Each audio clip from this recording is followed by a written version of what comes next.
Curiosidades sobre sexo acompanham a história da humanidade.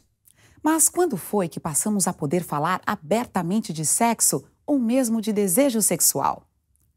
Religião, preconceito, pudor, censura ou tabu. Seja qual for a razão, a cada época e em cada sociedade, a sexualidade vem sempre carregada de valores. Muito mais que um ato físico, ela é fruto de uma construção social e cultural. A repressão sexual feminina ao longo dos séculos já levou mulheres a serem exorcizadas, lançadas à fogueira sob o estigma de bruxaria na Idade Média, ou tratadas como doentes histéricas até o início do século XX, quando os estudos de Freud e a psicanálise causaram uma verdadeira revolução em nossa forma de entender a sexualidade. De lá para cá, veio a pílula anticoncepcional, os movimentos feministas e as mulheres conquistaram mais liberdade. Como tudo isso afetou a vida sexual tanto de homens como de mulheres? Neste Café Filosófico, a revolução sexual no Ocidente é revista sob o olhar da medicina e do divã, pela médica e psiquiatra Carmita Ábido. Sexo é importante porque, dentre as 4 vertentes, os 4 pilares de qualidade de vida, o sexo representa 1/4 da nossa qualidade de vida. O que significa isso? Para sermos felizes, para nos sentirmos confortáveis, de bem com a vida, nós precisamos trabalhar no que a gente gosta, né? Precisamos ter uma convivência familiar agradável.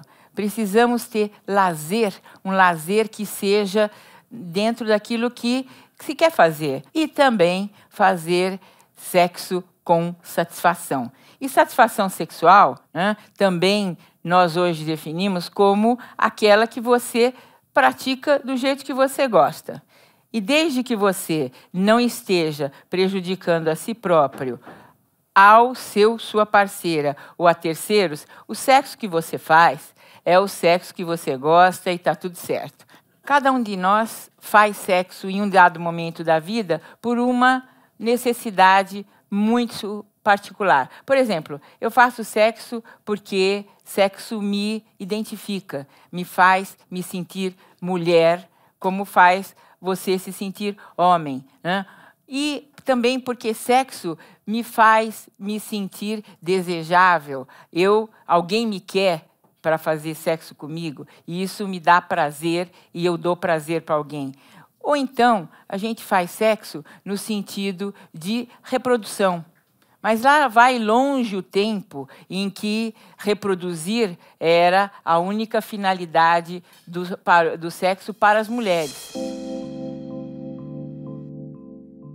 O ato sexual foi representado pela primeira vez lá nos anos 60 por um casal, William Master e Virginia Johnson, ele ginecologista e ela psicoterapeuta sexual, já naquela época dos anos 60, e eles entenderam que o sexo começava com excitação, depois vinha uma fase de platô mais para o homem acompanhar a excitação da mulher, que se dava num ritmo um pouquinho mais lento, e, por fim, chegava-se ao orgasmo, e depois do orgasmo vinha um período chamado de resolução, onde todas as mudanças físicas que acontecem enquanto você vai se excitando, sobe a temperatura, sobe a pressão, a frequência cardíaca, a frequência respiratória, tudo isso, após o orgasmo, vai voltando ao normal, ao seu natural, antes do período da excitação. O homem acaba de ter orgasmo, de preferência acompanhado da ejaculação, que é como eles gostam, né?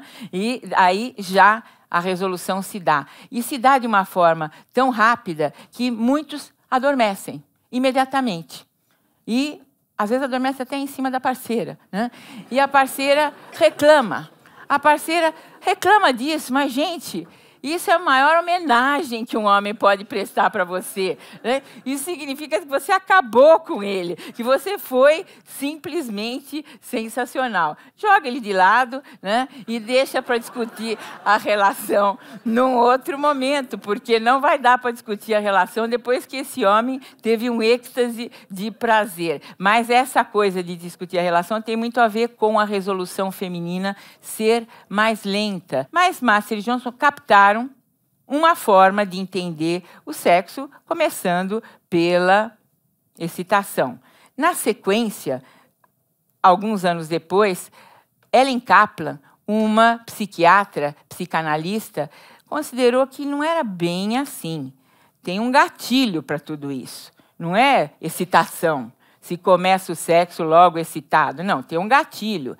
E esse gatilho é o desejo, é o interesse que se tem em fazer sexo. E esse interesse é mobilizado por fantasias, o pensamento. Então, o cérebro seria uma fonte de interesse sexual. Dele brotaria, então, né, a fantasia e você começa a pensar no assunto, mas também ajudam os órgãos dos sentidos.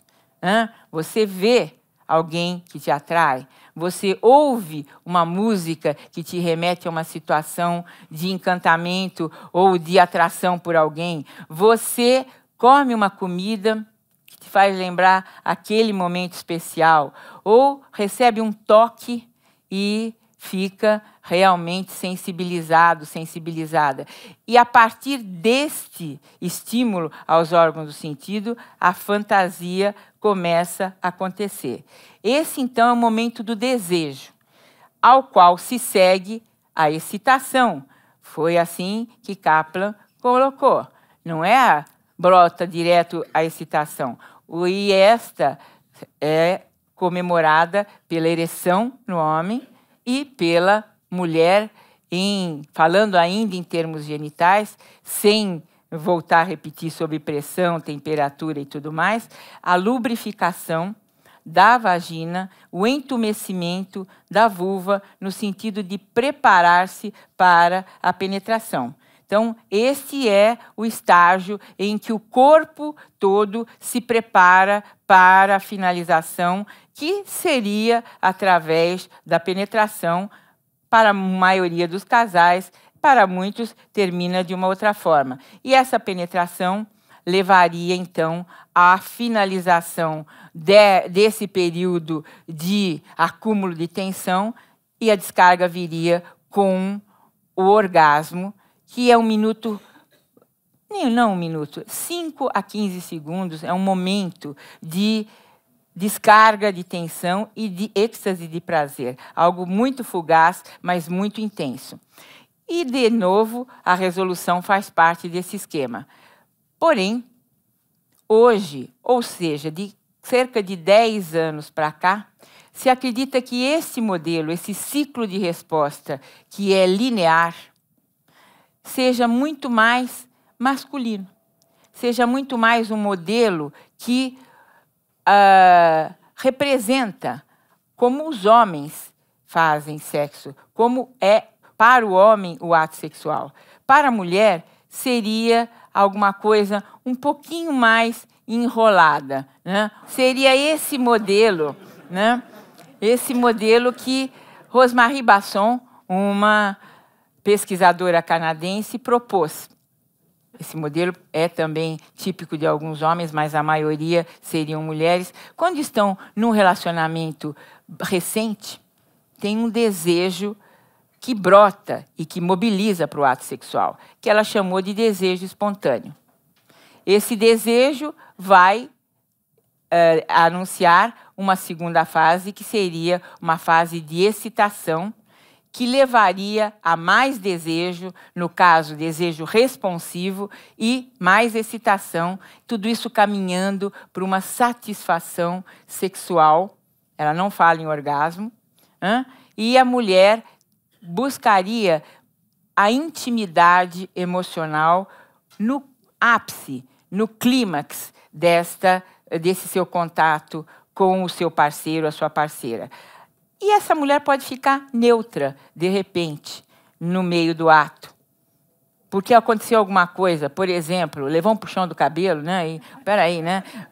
Quebrou o encanto. Ou então o nenê chorou, mas logo parou, mas aquela choradinha a distraiu. Ela fica neutra, mas desde que estimulada, ela retoma todo o processo de excitação, desejo responsivo e satisfação sexual. Mas esse desejo espontâneo vai, pouco a pouco, se transformando, vai perdendo a sua força quando o relacionamento é de mais longa duração.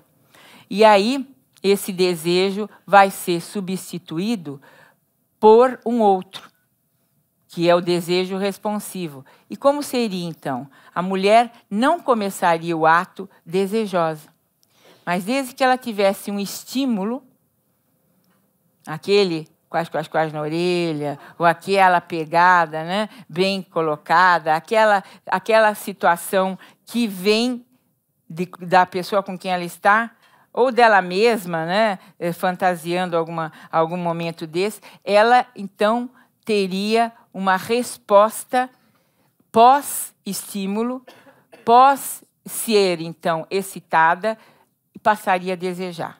Note, então, que é proposto que, em relacionamentos de longa duração, a excitação antecede o desejo na mulher.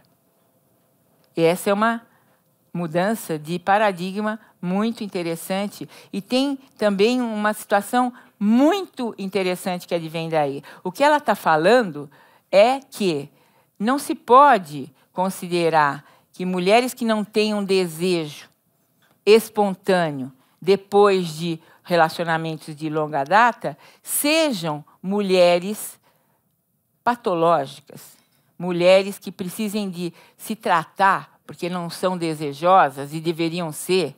Não, é uma característica, diz a pesquisadora feminina, que isso se dê diferentemente. Desde que estimulada responda, esta mulher é perfeitamente mulher. Ela faz o seu ciclo próprio, um ciclo feminino diferente do masculino. Também, como não tem orgasmo, mas satisfação sexual no ciclo que ela propõe, ela considera que se a mulher está satisfeita com o prazer que obteve daquele encontro, por que ficar o tempo todo procurando como é que vai ser o orgasmo? Porque aí ele não vai ser, né? O orgasmo é muito mais livre do que a gente possa querer prendê-lo. Quanto mais você procura, menos você acha, né? É aquilo que vai acontecer no momento que você estiver realmente relaxada e despreocupada. Isso nas mulheres. Para os homens, obter orgasmo é bem mais simples, até porque, se a gente pensar evolutivamente, na história de vida de cada um de nós, e não na história da humanidade, os homens aprendem muito cedo a lidar com o seu genital e a conhecer como ele funciona. Até porque, sendo um órgão mais exposto, o que acaba acontecendo? Ele é mais tocado. Ele é, para fazer xixi, todo dia o menino põe a mão no seu pênis e aprende, ao longo do tempo, como é que o seu pênis reage ao toque. E isto é muito naturalmente recebido pela sociedade. A menina, nos dias de hoje, é de pasmar, mas até hoje se critica uma menina que resolva dar a si conhecer a sua vagina e ela é censurada por estar sendo indecentemente curiosa em relação a isso. Eu sei porque, trabalhando no consultório, você pede para as mulheres se olharem, colocarem um espelhinho na frente da sua genitália para se conhecer, até para saber como é que o que é mais estimulável, menos estimulável. Ai, doutora, mas eu vou pôr um espelho aí, é uma coisa tão feia. Como é que você sabe que é feio? Não, eu imagino. Mas você nunca viu? Ah, eu já vi da minha filha. Bom, já começou a complicar a vida da filha, né? Já falou que a xoxota da filha é feia. Quer dizer, já a coisa vai seguindo, né, de uma geração para outra. E a menina já começa a acreditar, é mesmo, né? Então, e aí vai se transmitindo uma noção que, né, se a gente for pensar, é tão bonitinha, é tão graciosa, é tão, né? Né? E se souber usar, melhor ainda. Né? Eu não quero deixar de enaltecer os pioneiros como Master Johnson, Kaplan, que, apesar de não terem feito a distinção entre o ciclo de mulheres e de homens, foram muito felizes em começar a sistematizar aquilo que a gente não para pensar como é que acontece e, consequentemente, não sabe como descrever o que está nos incomodando. A partir do momento que eu conheço as fases daquilo que eu faço em termos de sexo, eu posso dizer onde é que está o meu bloqueio, se é no desejo, se é na excitação, ou se eu não consigo ter orgasmo e gostaria de ter. Ah, mas a Basson falou que você não precisa ter porque você é mulher. Ah, mas eu quero. Ah, então, vamos ver como é que isso acontece.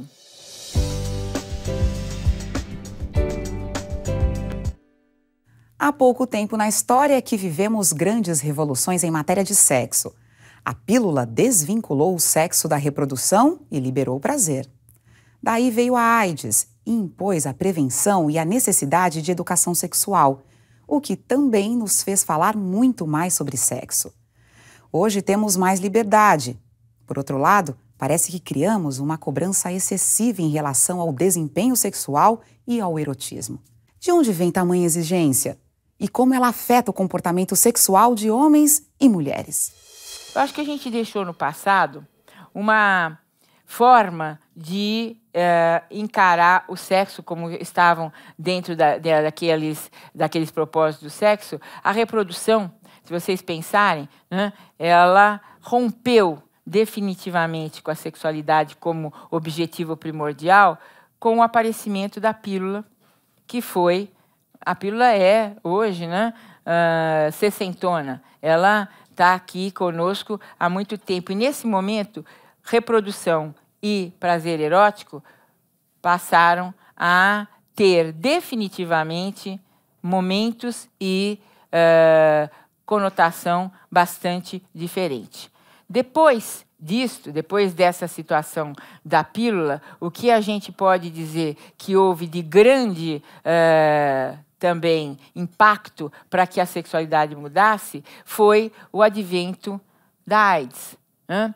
Porque o advento da AIDS fez com que a sociedade tivesse que falar de um assunto que antes era muito reservado. Não sei se vocês concordam, mas de uma hora para outra, as pessoas começaram a falar sobre sexo, sobre prevenção, sobre uso de preservativo, como se isto fosse um assunto habitual. E começou a ser falado de uma hora para outra. Por quê? Porque eram vidas que estavam em jogo, era a vida que nós estávamos pretendendo preservar. Então, caiu por terra o tabu de se falar de sexo abertamente, tanto que eu estou falando aqui, ainda falando, né, de uma forma que todo mundo consegue ouvir e ninguém fica assustado, mas houve época em que essa conversa seria perfeitamente reprovável, completamente reprovável, porque esse assunto não era um assunto para se dividir socialmente. E aí? Não é para dividir socialmente, mas por que ainda hoje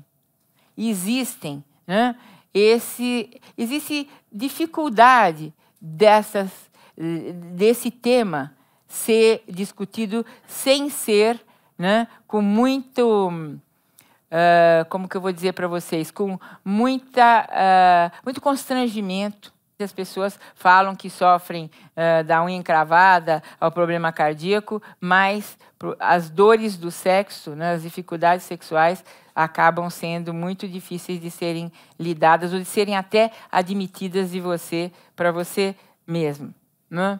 Eu estava, alguns anos atrás, dando aula para uma classe de alunos de medicina e estava lá falando sobre a sexualidade, né? Aí o que foi que aconteceu? Estou lá falando de orgasmo, estou aproveitando para ensinar a moçadinha lá dos 19, 20 anos, e estou explicando o clitóris, a vagina. Tem mulher que tem prazer no clitóris, tem mulher que tem prazer na vagina, e explicando como é que a transposição de um tipo de prazer para o outro.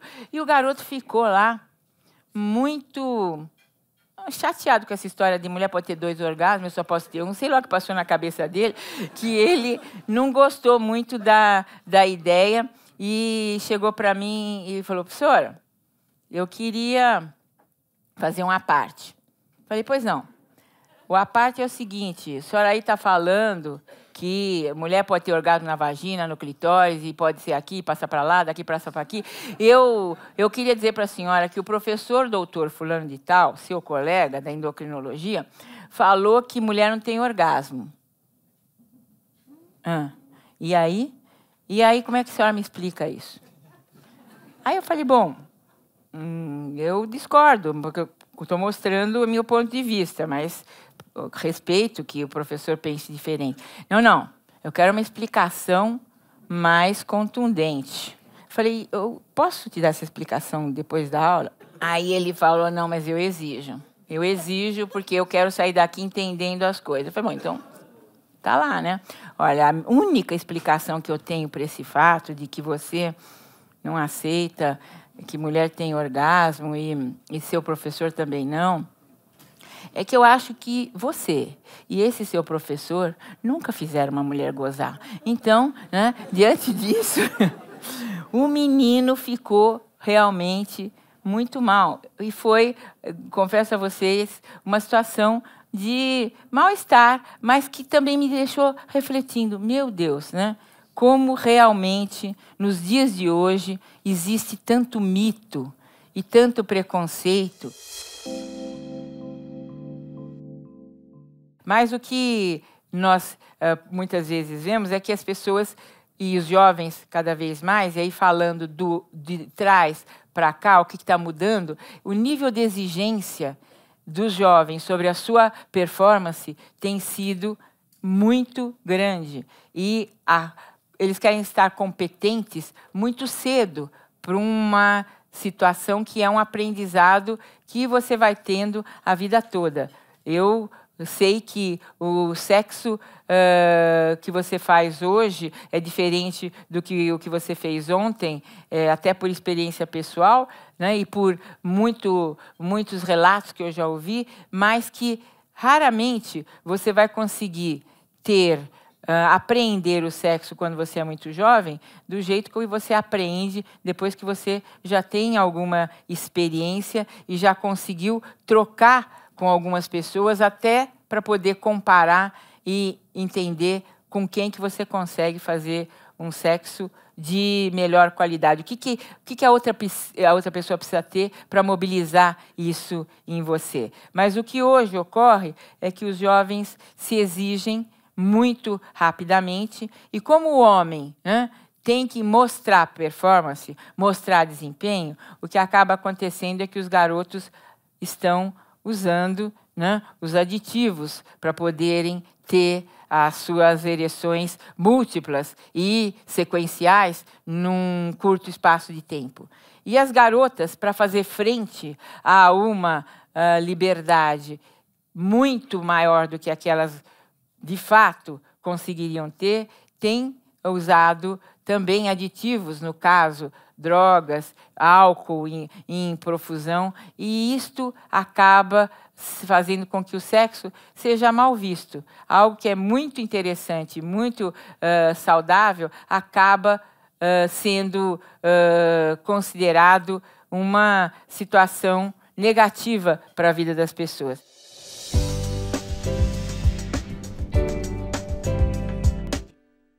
Cada um de nós, no decorrer da vida, vai construindo uma forma particular de vivenciar sua sexualidade, explorando o próprio corpo, descobrindo o prazer, se envolvendo em relacionamentos, seguindo ou rompendo padrões culturais. Hoje, por exemplo, há mais entendimento de que o prazer de homens e de mulheres não se dá da mesma forma, e de que gênero vai muito além de masculino e feminino. Mas isso não quer dizer que sexualidade feminina livre e diversidade sexual ainda não provoquem incômodos e despertem polêmicas. Eu fiz um estudo alguns estudos sobre a vida sexual do brasileiro, né? E queria falar com vocês que, apesar da mulher ter mudado muito, a mulher hoje querer o seu prazer, a ponto do seguinte, vou abrir um parênteses, até algumas gerações atrás não existia ejaculação precoce. Sabe por que não existia? Porque o tempo da relação era o tempo do homem. Era o tempo que ele necessitava para fazer o ato. Elas estavam fazendo o sexo em função dos seus parceiros. A partir do momento que isto mudou, porque a mulher passou a exigir, já que a pílula separou o sexo de reprodução, tem o sexo erótico. Ah, se tem sexo erótico, eu quero ter prazer. Se eu vou ter prazer, então você vai ter que esperar um pouquinho, porque o meu prazer é um pouco mais elaborado, né? Então, nisto surgiu a figura do ejaculador precoce, que passou a procurar tratamento para conseguir ter um tempo maior. E é tão frequente, nós temos de 25% a 30% de homens que não conseguem ter o controle que desejariam na população em todos os países. Não é um número brasileiro, é um número universal, de onde se deduz que esta é uma condição típica, né, de parte dos homens, que adaptar-se ao ritmo feminino é algo que talvez daqui a algumas gerações possa estar mais resolvido, mas que no momento ainda é algo que deixa 1/4 a 1/3 dos homens fora do padrão exigido pela parceria, falando em relacionamentos heterossexuais. Num dos meus estudos populacionais, eu perguntei quais são os itens que mais representam para você qualidade de vida. Dei 10 itens e pedi para elencar do primeiro ao 10º. Os homens colocaram, em primeiro lugar, qualidade de vida para mim é alimentação saudável. Em segundo lugar, convivência com a família. Em terceiro lugar, sexo. Com satisfação, né? Trabalhar no que gosta, qualidade do sono, prevenção e tratamento de doenças, hobbies, férias, exercícios físicos regulares, convivência social, isso depois. Aí, mulheres. Mulheres, sexo ficou em 8º lugar, tá? Perdeu até para hobby, né?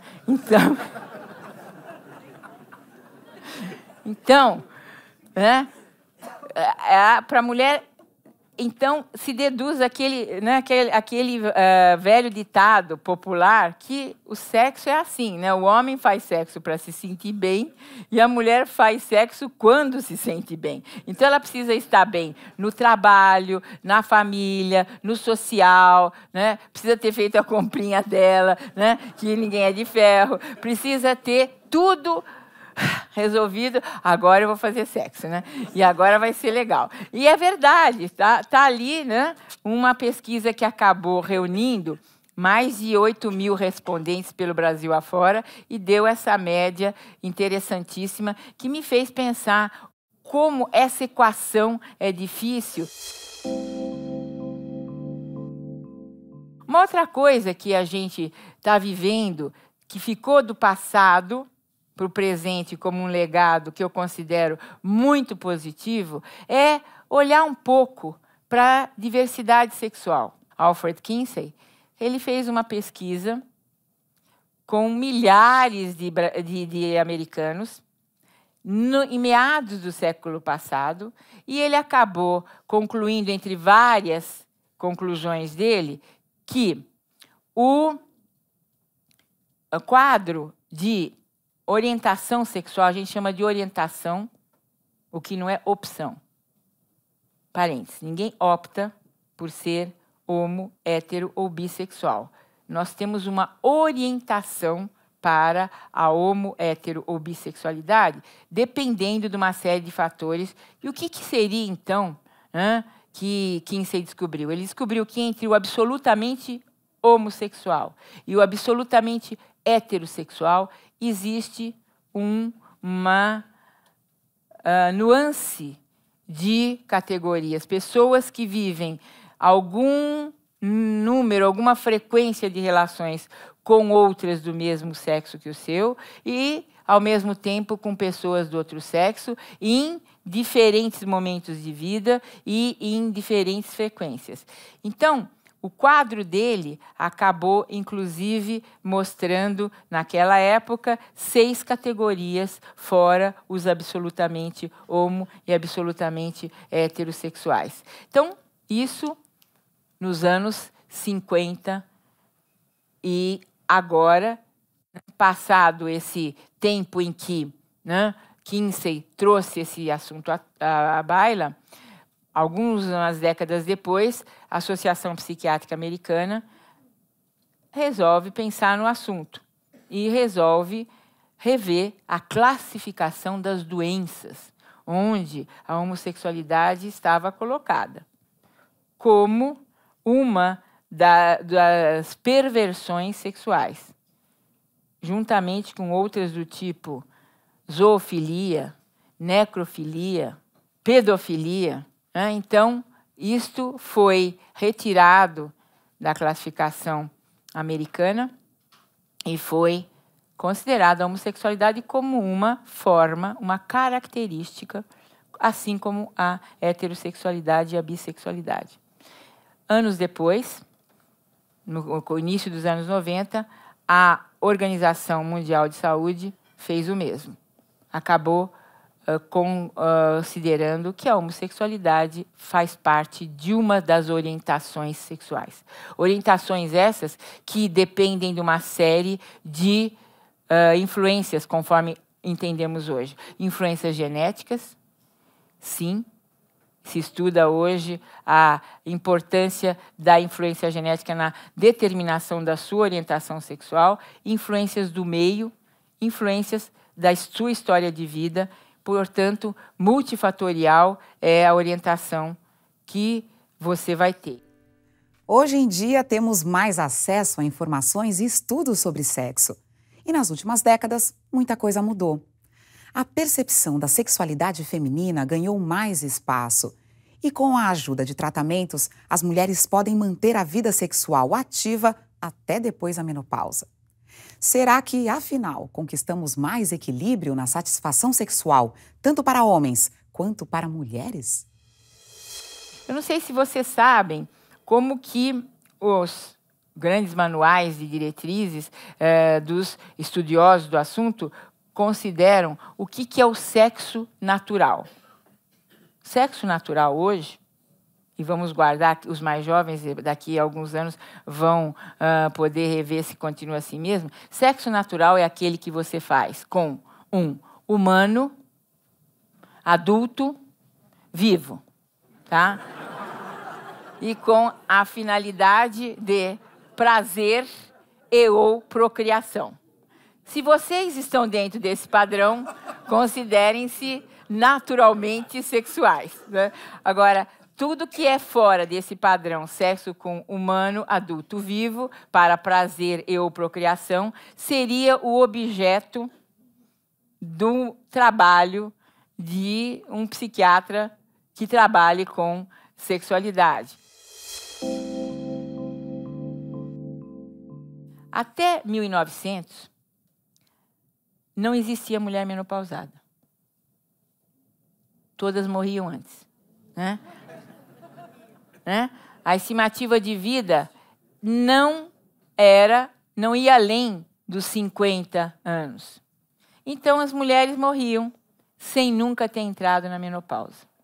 A longevidade nos faz fazer muito mais exercício, né? Usar muito mais remédio, né? Querer parecer jovem e às vezes parecer ridículo. Tem tudo isso que a longevidade tem trazido, fora os inúmeros benefícios que você tem mais tempo de rever sua vida, tem mais tempo de consertar aquilo que não foi tão bom, né? Não foi tão... sem dúvida. Mas imaginem, a mulher vem de 100 anos para cá, 110, 120 anos para cá, tendo que lidar com essa questão. Ela simplesmente para de produzir hormônio sexual e aí ela vai viver mais, pelo menos 20, 30, 40, daqui a pouco ela está vivendo metade da vida dela com estrógeno, e a outra metade da vida dela sem estrógeno. Para que serve estrógeno? É o estrógeno, que é o hormônio sexual feminino, né, que dá o desejo sexual? Não. Tanto em homens quanto em mulheres, o desejo sexual, a motivação sexual é fruto da testosterona. As mulheres também produzem testosterona, em quantidade bem menor que os homens, mas eficiente, o suficiente para dar desejo. Quando a mulher entra na menopausa, menopausa significa parada das menstruações. Por que ela para? Porque não tem mais óvulo, não tem mais, o estrógeno não vai mais produzir os ciclos menstruais que ela antes tinha. Eles param, eles começam a falhar, vão sendo ciclos esparsos, que caracterizam uma fase que prenuncia que ela está entrando na menopausa, que é o climatério, e depois ela entra, de fato, num período em que aquilo que lubrificava a vagina dela e entumecia a vulva dela, que é o estrógeno, não tem mais. Aquilo que dava sensibilidade ao toque, não tem mais. O cabelo bonito, brilhante, só na base de um tratamento, né? E vai durar meia semana, depois você tem que voltar lá, né? A pele vai ter que esticar, porque o estrógeno é que garantia aquele viço, aquele brilho. E a saúde dos ossos, a saúde do cognitivo, a saúde dos músculos, tudo isso é o estrógeno que faz. Então, realmente, né? É uma coisa muito séria. No momento da vida que você, né, está precisando, né, está mostrando competência, você leva um baque desse e tem que se virar. Mas parabéns para as mulheres, porque eu acredito que as mais sábias acabam, sem dúvida, dando uma virada muito interessante nesse momento e passam a valorizar outros aspectos. Até o sexo, né? Não estão mais produzindo, a lubrificação da minha vagina está ruim? Vamos usar um lubrificante, né? O cabelo não está brilhando? Vamos apelar para um produto aí. Os ossos não estão bons? Vamos tomar alguma coisa que ajude e vamos por aí em diante, dando um jeito em tudo isso, já que a longevidade vai permitir que você seja avó, bisavó, tataravó e vai por aí afora, se é que, né, você quer e se é que você... essa é a coisa que te agrada. Agora, os homens não. Os homens não param de produzir testosterona. Um homem saudável produz testosterona a vida toda. Um homem saudável, ele passa a produzir 1% a menos de testosterona ao ano, a partir dos 40 anos. Então, todo ano ele perde 1%. Então, aquele senhorzinho de 80 anos tem só 40% a menos de testosterona do que ele tinha aos 40 e na juventude.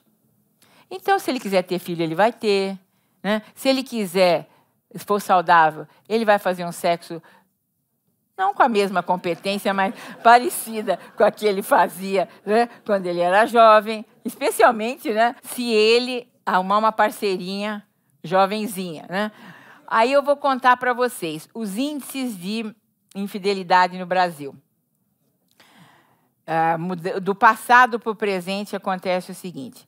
Eu peguei várias faixas etárias na pesquisa e perguntei, alguma vez na vida, uma só que seja, você, né, praticou um ato libidinoso fora do seu oficial? E aí a resposta veio, né? As meninas de 18 a 25, 48% delas disseram sim, né? E esse índice foi sendo cada vez menor, até que as senhorinhas de 61 a 70, só 21% delas tiveram a coragem de confessar, né? Então, 21 para as senhorinhas, 48 para as meninas, que ainda têm muito tempo de vida, né?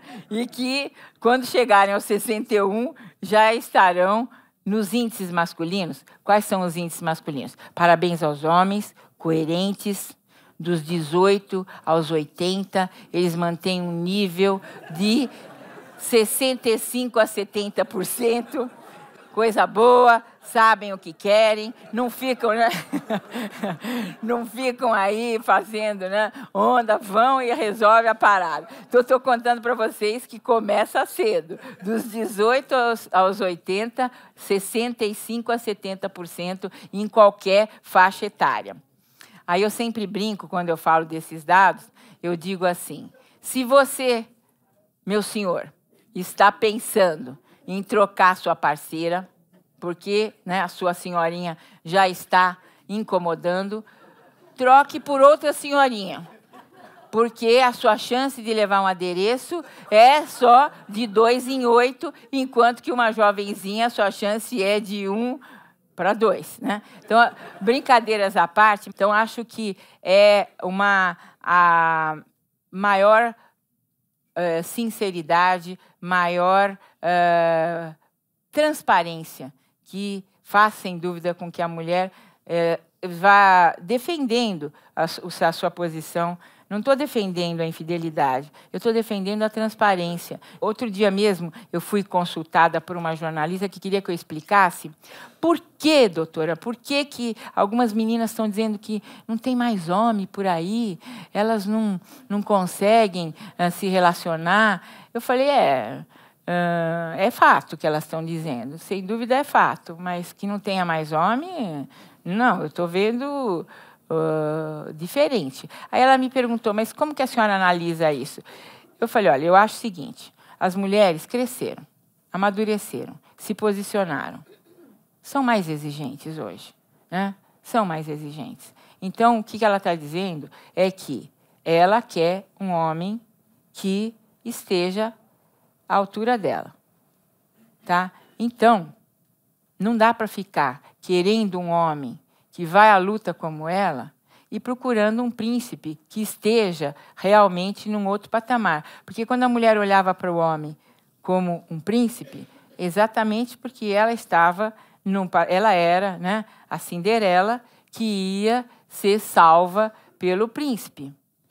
Agora, ela está se salvando, não tem príncipe para salvar, né? Então, talvez ela salve o príncipe, né?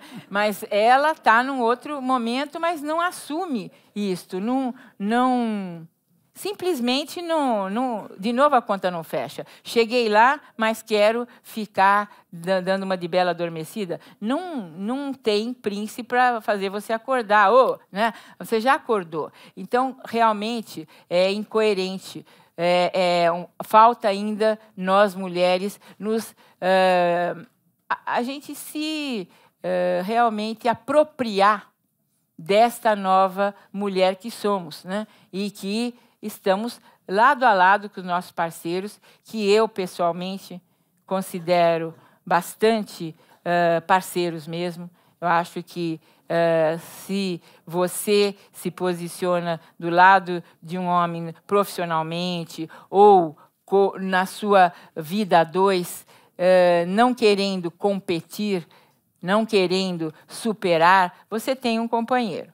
Agora, quando você quer virar a mesa, né, fazer com que a história vire o contrário, aí eu já acho que não vale a pena. A gente brigou tanto para chegar onde chegou, chegamos, né? Vamos agora aproveitar e não vamos fazer disso uma guerra sem fim.